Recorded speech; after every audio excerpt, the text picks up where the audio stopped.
aminoácido que lo podíamos obtener a partir de las proteínas internas.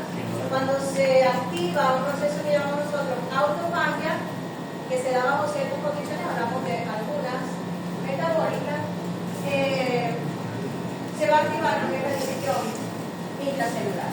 Pero también dijimos que bajo ciertas condiciones yo voy a utilizar, por ejemplo, un ayuno muy prolongado, yo voy a utilizar proteínas como fuente de energía.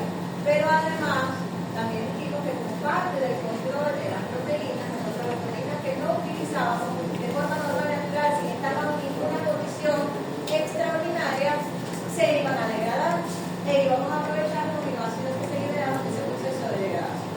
De hecho, gran parte del control de las enzimas que se hace es a través de la degradación de las enzimas. Cuando nosotros hablamos inicialmente en el tema de enzimas, decíamos que controlábamos la cantidad de enzimas que teníamos por síntesis y por degradación.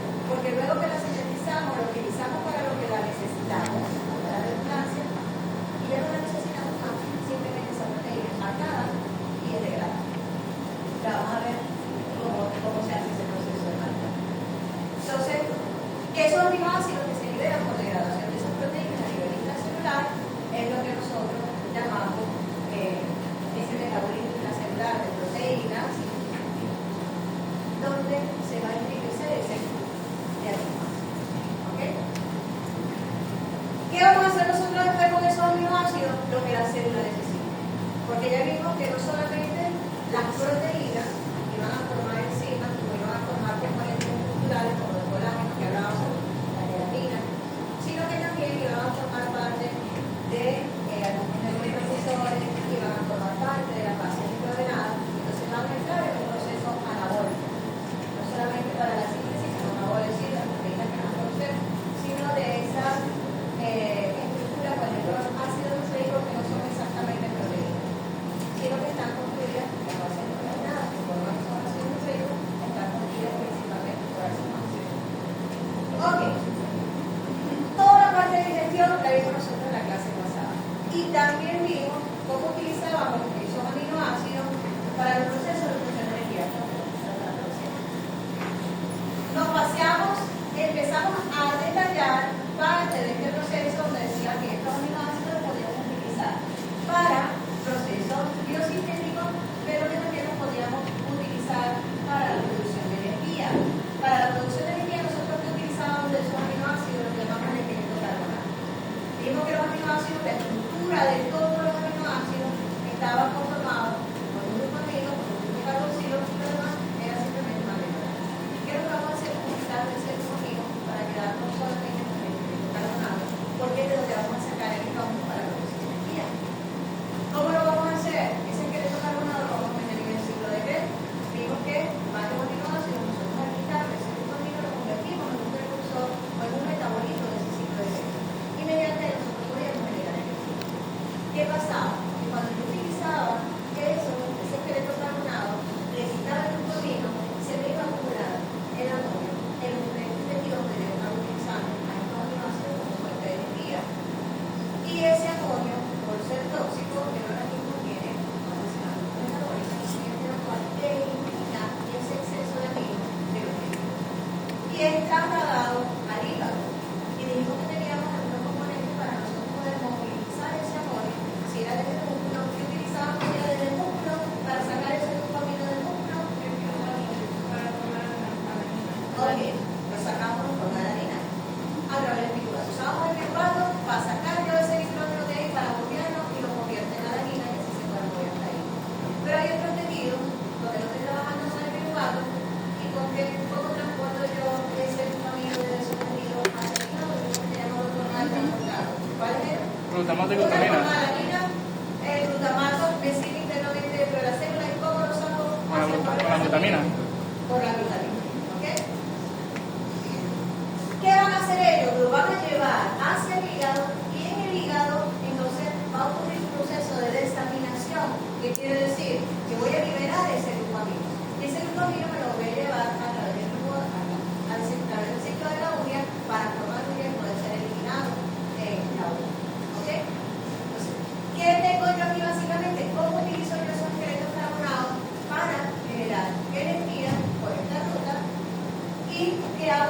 con el amonio que se está excediendo de poder utilizar ese grupo amino para la producción de energía. Cuando no lo estamos utilizando para la producción de energía, lo estamos utilizando para los procesos anaeróbicos que mencioné antes de estar aquí. La siguiente, por favor. Ok, nosotros culminamos la clase pasada diciendo que hay una cantidad de aminoácidos que podían estar dentro del ciclo de Krebs, que los que debían manejar al dedillo, es decir, de memoria y con facilidad, eran la alanina, el aspartato, porque vimos cómo lo transformamos fácilmente, tanto aminoácido como a inversa, como un cetoácido del ciclo de Krebs, el glutamato, la glutamina, porque la glutamina la convierte en glutamato y el glutamato lo convierte en alfa-cetoglutarato. Ay, Dios mío.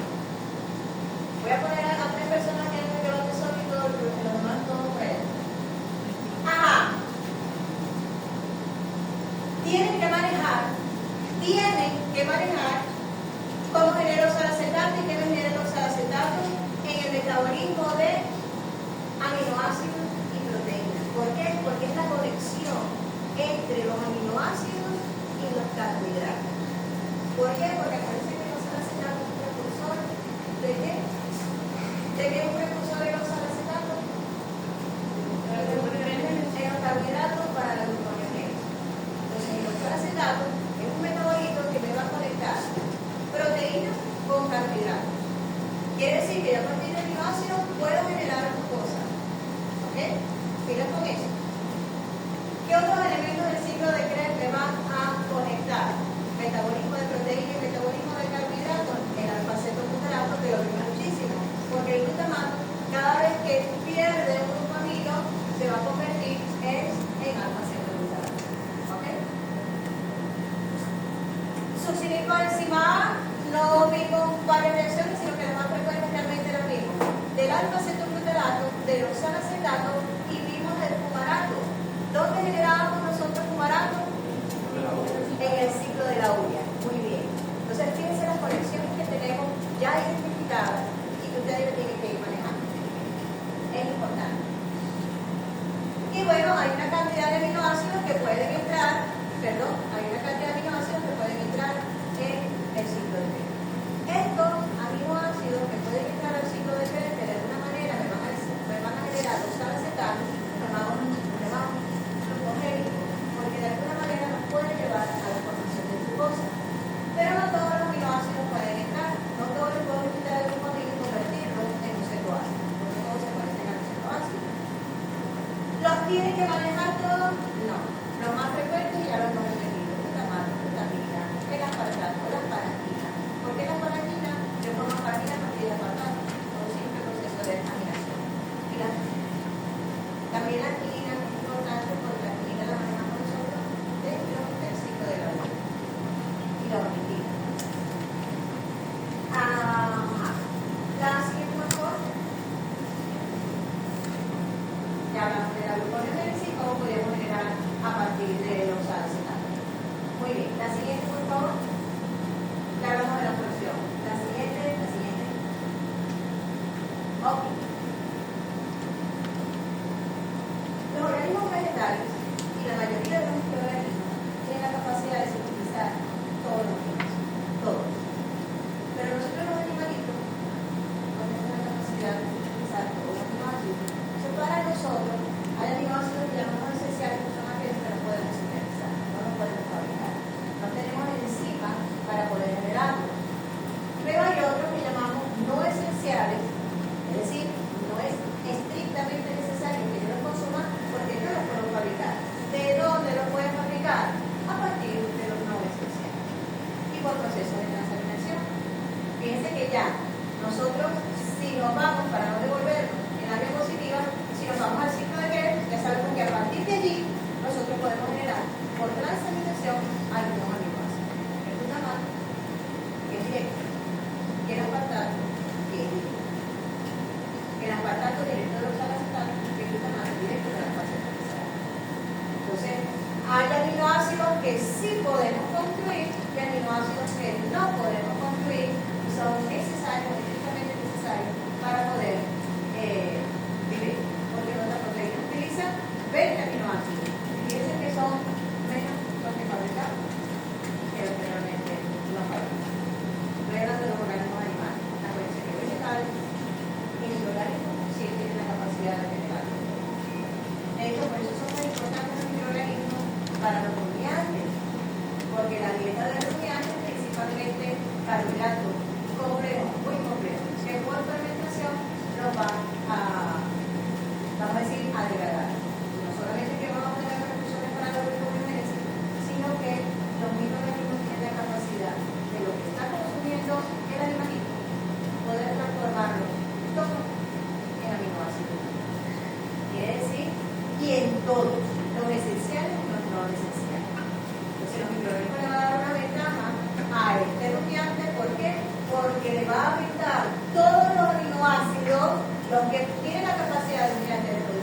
bueno, parte de esa microbiota cuando pasa del rumen hacia el recto, al ovomaxo, va a ser ya intestino, entonces va a ser ya esa proteína. Los microorganismos van a pasar por lo que queda de la niña. Y es entonces lo que van a utilizar el nutriente para poder absorber sus aminoácidos. Ok, nosotros tenemos aquí, dentro de los aminoácidos esenciales, tenemos los dos aminoácidos que tienen azufre, la metionina y la cisteína. Metionina, leucina, isoleucina, lisina, valina, treonina, fenilalanina y leucina. La tirosina está marcada en amarillito, ¿por qué? Porque nosotros tenemos la capacidad de producirla, pero para producirla necesitamos estrictamente la fenilalanina. Son procesos simplemente de hidroxilación, es decir, reaccionamos un grupo de hidroxilo, lo convertimos a la fenilalanina en tirosina. Pero si no consumo fenilalanina, tengo que consumir tirosina. Y la tirosina es sumamente importante, es precursor de la hormona tiroidea que nosotros tenemos. Perdón. Triptofano, treonina, histidina y cisteína son de los esenciales que debemos consumir. Lo que nosotros tenemos la capacidad de generar alanina, ¿de dónde generamos la alanina? Por transaminación de qué? Del piruvato. Ya lo conocen. El aspartato, de los acetatos. La paramina a partir de la transaminación del aspartato. La tirosina por hidroxilación de la fibroides. El glutamato, de lo cual lo vamos a ver, pero ya hay lo que tiene que manejar. El glutamato de dónde? Transaminación de la acetaldehído. La glutamina, aminación del glutamato. Serina, glicina y prolina son las que tienen un producto que vamos a ver nosotros ahora. Entonces, ¿qué vamos a manejar nosotros? ¿Cuáles son los aminoácidos que sí podemos consumir? Anteriormente, en los grupos anteriores, yo hacía un manejo, pero nada más para que lo visualizaran, pero lo que hacía era enredado, porque son procesos un poquito complejos para la formación de los aminoácidos esenciales. Como los organismos animales no lo hacemos, entonces no los voy a mostrar, pero principalmente lo que hacen son procesos de transaminación, reducción y carboxilación para poder generar estos aminoácidos. ¿Ok? Ya siguiente. Ok, para los que no lo recuerdan y les refrescamos la memoria, a partir de los acetatos, a través del proceso de transaminación, a partir de una aspartato, aminotransferasa, que me buscaran cuál era la vitamina que era precursora de quienes se encargan de transferir los grupos aminos. ¿Lo buscaron? La B6. El triglicerilfosfato, para que usted lo diga a ella. El problema es que no lo va a tener, puede ser que la tengas helada en el examen, pero no te puede dar. ¿Cuál es? La B6, el triglicerilfosfato. Ok. Esos acetatos, cuando se incorporan los aminos, se convierten en aspartato. Y el aspartato también me puede generar asparagina a través de la paramina sintetasa, donde el glutamato le va a incorporar un grupo amino. Fíjense que decíamos en la clase anterior que el glutamato era el transportador del grupo amino por excelencia, intracelular, dentro de la célula. Quien le va a quitar o a dar es principalmente el glutamato, a cualquier otro cetoácido o a cualquier otro aminoácido, ya sea que le vaya a quitar o que le vaya a incorporar. Principalmente va a ser el glutamato. El glutamato me puede generar glutamina. Esto lo vimos, esta reacción la vimos un poquito más detallada en la clase pasada. Es una reacción que hacía Castro de energía para generar el enlace del grupo amino, se generaba ATP, aquí generaba un intermediario y se utiliza la enzima la glutamina sintetasa. Primero hay un proceso de activación, se forma el glutamilisfosfato y posteriormente se incorpora el grupo amino y se libera el glutamato y le queda la glutamina. La glutamato tiene un grupo amino, la glutamina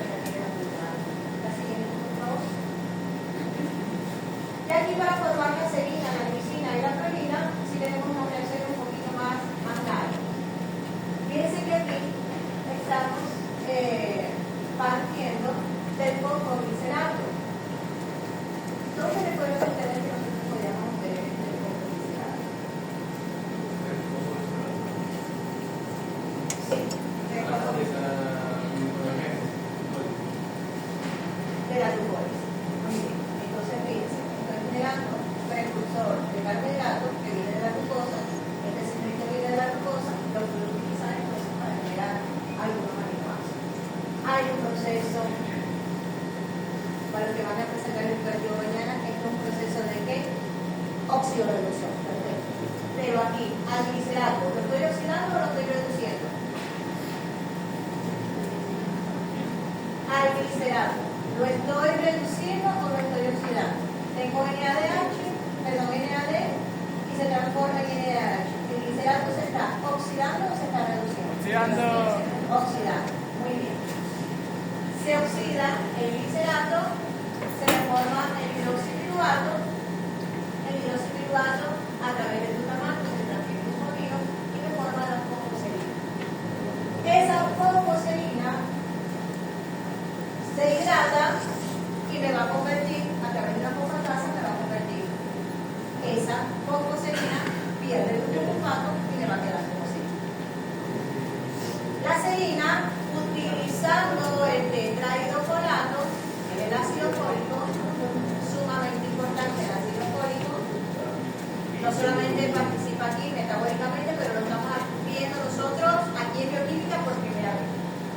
El tetrahidrofolato va a generar una reacción con la serina, donde yo voy a tener aquí la formación de la glicina.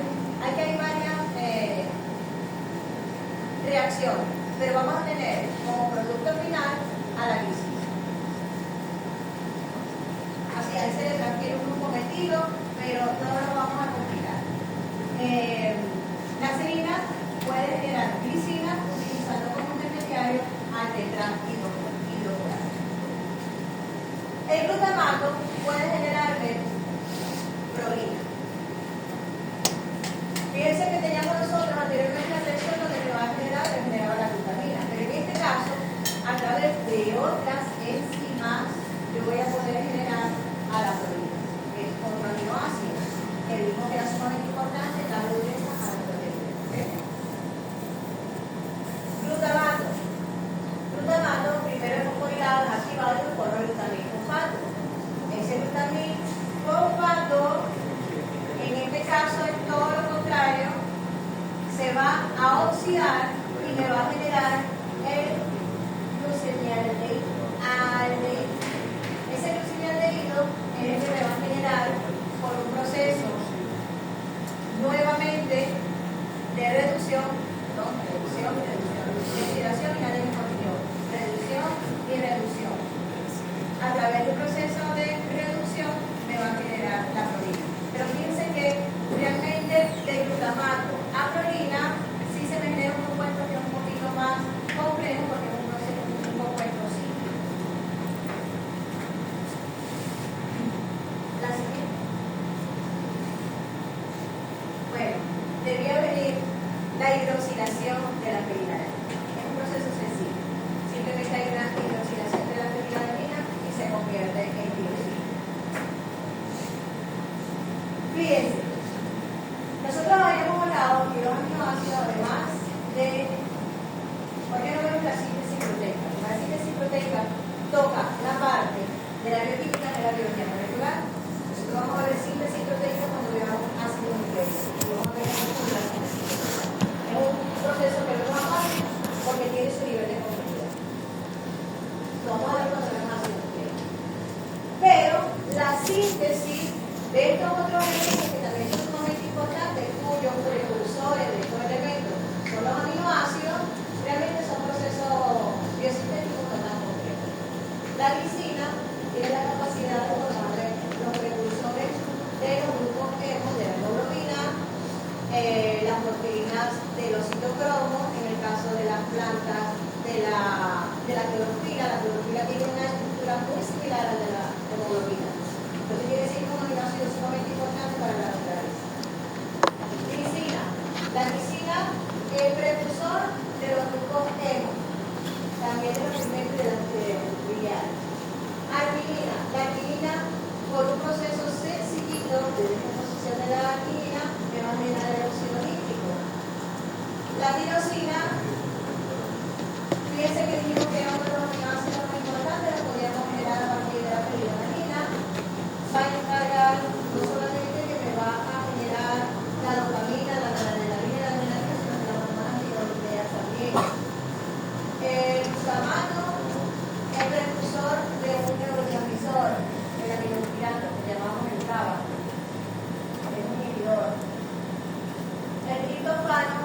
de la serotonina y de la histidina, que no es muy parecido, de las vitaminas. ¿Quién sabe qué son las vitaminas?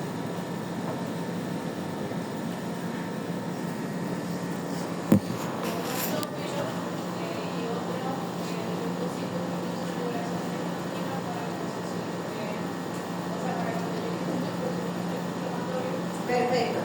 Son mediadores inmunológicos que activan los procesos inflamatorios. Es sumamente importante la respuesta inmune.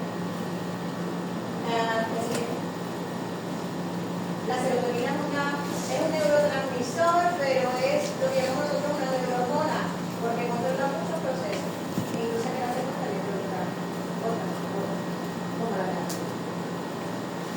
Ok, fíjense, tenemos nuestro pirinidosfosfato otra vez acá.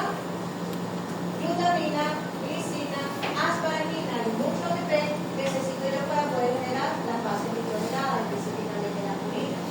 Y las primidinas utilizo, esto no se lo tiene que aprender, solamente para que ustedes vean para qué utilizo yo los aminoácidos, lo que se tiene que saber para qué se utilizan. Si digo cuál es la importancia de los aminoácidos, son importantes para los procesos vitales. Ya ese nivel de respuesta no lo tengo.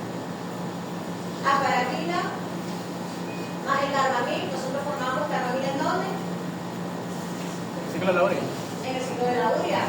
Generamos carbamil, el carbamil se genera por la condensación entre el grupo aminoácido de carbono. Aspartato, carbamil, nuestro pirinidosfosfato, glutamina y ATP.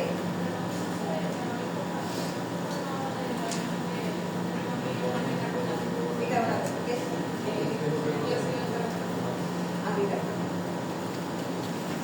Lo que pasa es que el dióxido de carbono es lo que llega al agua por la bicarbonato. Pero está en la palabra. La siguiente, por favor. Ok. Después de ver todo lo que nosotros podemos hacer con nuestros aminoácidos, parte. Aparece que la base nitrogenada son precursoras de nuestro ácido nucleico, del ATP, del TTP, del UTP, que hemos utilizado para todo el metabolismo.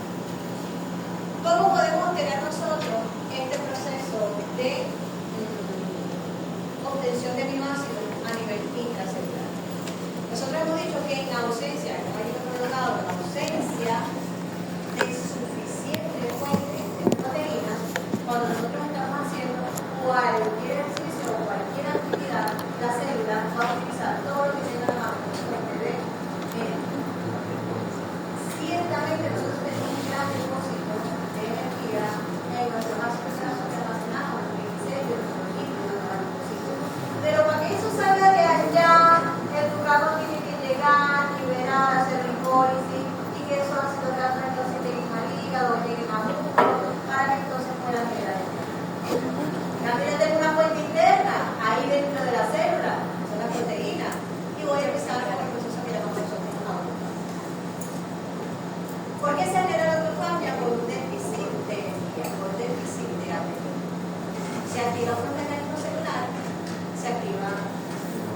se bloquea un mecanismo de síntesis de proteínas que llamamos el mecanismo menor, que es muy famoso entre la gente que hace ejercicio. ¿Qué debemos saber nosotros? Que cuando hay un déficit de energía, es decir, tengo altas concentraciones de ATP y bajas concentraciones de ATP, yo voy a estimular la degradación. Tengo una degradación que ya mencionamos que se da de forma natural, no tiene que tener un sitio, no tiene que ver degradado. Pero, si tengo un déficit energético, obviamente que la célula va a optar, si es muy grave, va a optar por el, ¿cómo se llama?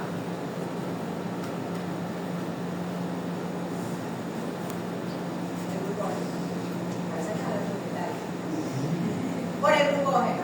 Pero a veces no tengo suficiente glucógeno y a veces no solo utilizo el glucógeno, sino que activo varios mecanismos de la mente. Agarro las proteínas y agarro el glucógeno para poder garantizar la eficiencia energética de la célula y poder responder. Eso mientras llegan los ácidos grasos.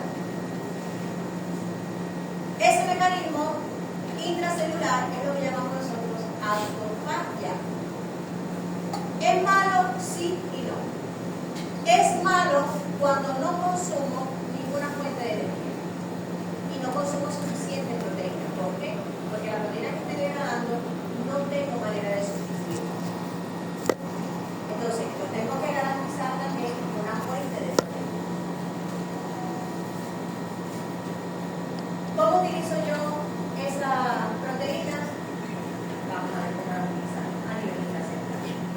ya yo decidí, la célula decidió que mejor tiene ATP, va a marcar a una proteína que utiliza más fácilmente a la mano, para entonces poder degradar la proteína. ¿Okay? Tenemos dos sistemas. Un sistema donde ocurre una digestión dentro de los lisosomas y depende de los lisosomas, y tenemos una digestión que se da a nivel citoplasmático que depende de un complejo que llamamos ubiquitin proteasoma o proteasoma con A, no proteasoma. Este proceso de ubiquitin es el que me facilita el marcaje de las proteínas que yo voy a degradar. Normalmente este marcaje se da cuando hay proteínas que ya no necesito. Como control celular, las enzimas que debo degradar muchas veces yo lo que activo es un sistema de ubiquitin-proteasoma complejo que me va a marcar entonces la proteína que ya no voy a necesitar para entonces poder ser degradada. La siguiente, por favor. El sistema de lisosoma tiene dos funciones. Puede degradar proteínas internas, pero también puede degradar proteínas extracelulares. Es decir, un fagocito, por ejemplo, se consigue con una bacteria y la va a degradar. La envuelve, forma lo que llamamos nosotros un fagosoma, es decir, se va a conseguir con la bacteria, la va a envolver en un fagosoma y la va a unir a un lisosoma, la une a un lisosoma para que entonces se dé el proceso de dividir. Normalmente, ¿qué tiene un lisosoma? El lisosoma tiene proteínas que son directivas. El lisosoma es como un estómago dentro de la célula. Tiene un pH ácido y tiene una proteasa que se van a encargar de controlar. Una bacteria tiene proteínas, pero yo también me puedo conseguir con proteínas extracelulares que tienen un tamaño un poquito grande y voy a generar cefalosoma. Las reconozco como extrañas. ¿A través de qué? A través de unos receptores que tenemos a nivel dental, que tienen las células a nivel dental. Reconocer a este extraño, las proteínas que no son propias son altamente alergénicas, es decir, van a causar una reacción que se reconoce como extraña, y el primer proceso es un proceso de fagocitosis. Hay una envoltura, se envuelve al elemento, se genera un endosoma. Un endosoma es una imaginación de la membrana que va a envolver a ese elemento, a esa proteína, y entonces lo va a funcionar como lisosoma. ¿Qué tiene el lisosoma? Proteínas digestivas, enzimas. Se van a degradar las proteínas y se van a liberar entonces los aminoácidos. ¿Qué vamos a hacer en el ciclo de los aminoácidos? Empezar a utilizar su cadena carbonada. Primero tiene que haber un proceso de transaminación, eso no lo tenemos que olvidar jamás. Primer proceso de transaminación, obtengo mi cadena carbonada y lo meto en el ciclo para generar energía. Yo puedo tener también, las mitocondrias pueden sufrir daño, pueden producir un proceso que llamamos nosotros de envejecimiento, porque es el daño de la mitocondria, y la mitocondria entonces dentro, no la estoy ingiriendo, es envuelta también en un fagosoma y empieza a ser dividida igualmente. Ese fagosoma se une a un lisosoma, siempre tengo que unir ese fagosoma a un lisosoma para que haya un proceso de digestión. Y entonces empieza el proceso de digestión y se libera la aminoácidos. La siguiente. Esa proteasa que actúan dentro de los lisosomas es lo mismo que ustedes de la mañana se llama hidrolasa. Por trabajo inicial. El complejo ubiquitin-proteasoma es un complejo proteico, más o menos así, un cilindro, es un barrilito. Ese complejo se encarga de reconocer a la proteína que está ya marcada, ubiquitinizada, lo que reacciona con el complejo, es un complejo que internamente tiene proteasas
y ha ganado vigencia para ir con detalle.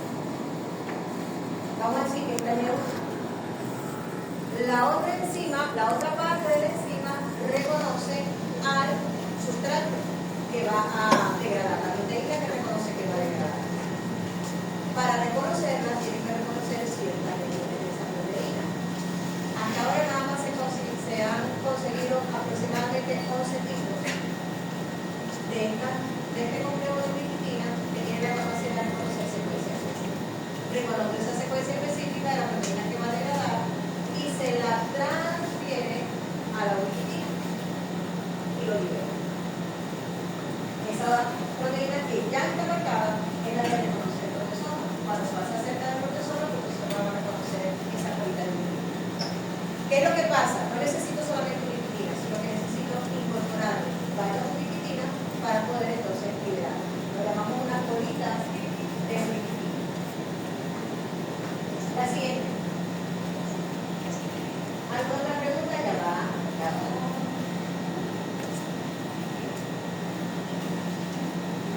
Tenemos dos